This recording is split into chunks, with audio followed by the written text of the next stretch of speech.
Good morning my dear students. बेटा आज हम इतिहास का पहला चैप्टर करेंगे जिसका नाम है द फ्रेंच रेवोल्यूशन, फ्रांसीसी क्रांति। ठीक है। और ये क्रांति किन कारणों से हुई थी, उसकी मुख्य क्या वजह थी, वो हम आज डिस्कस करेंगे। और ये इंग्लिश में इसलिए लिखा हुआ क्योंकि कुछ बच्चे जो वो इंग्लिश मीडियम वाले भी हैं, उनके लिए भी ईजी रहेगा। ठीक है। तो main points of the French revolution are as under, उसके मुख्य जो पॉइंट्स बताए हुए, ये मेन कॉजेज आप कर सकते हैं। आपको main causes of the French revolution. ठीक है।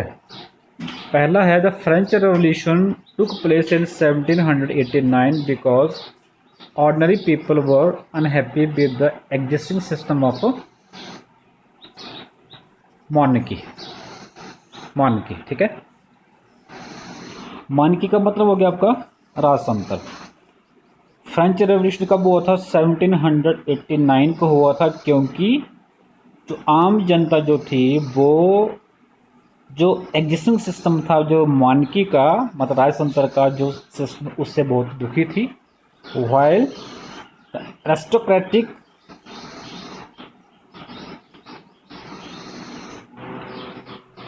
And the privileged class like clergy and nobles lived a life of luxurious।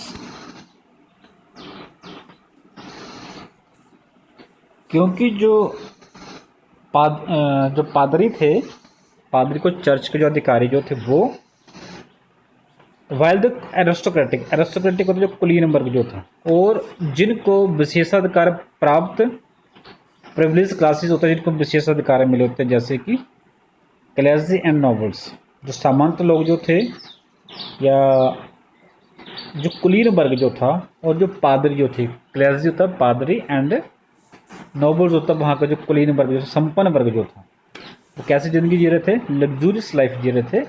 वो बड़ी आरामदायक ऐशो आराम वाली ज़िंदगी जी रहे थे। ठीक है।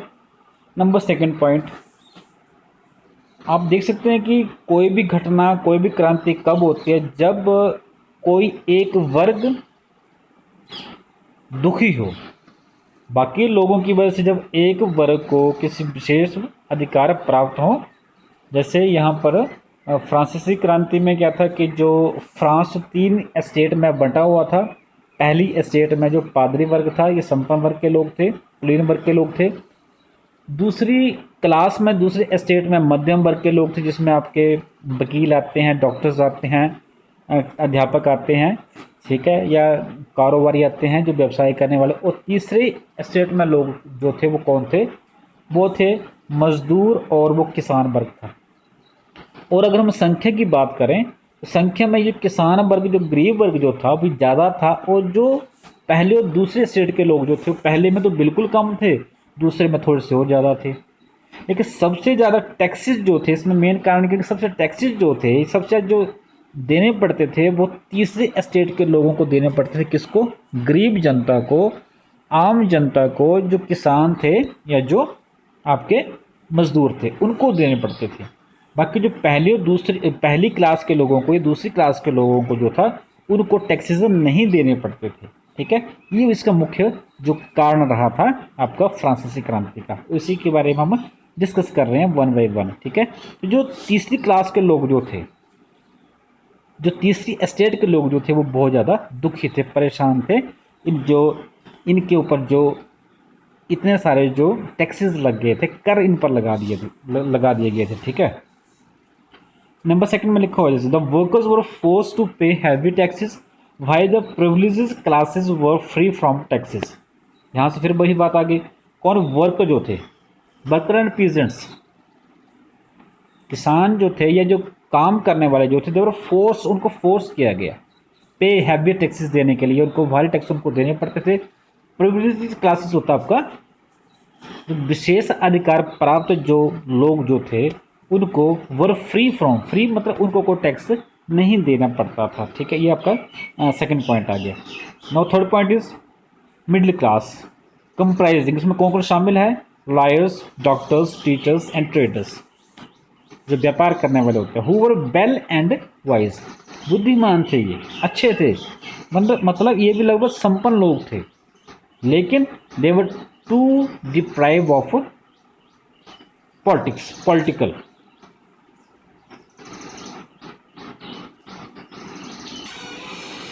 पॉलिटिकल यहाँ पर एक वर्ड रह गया, दैट इज पॉलिटिकल राइट।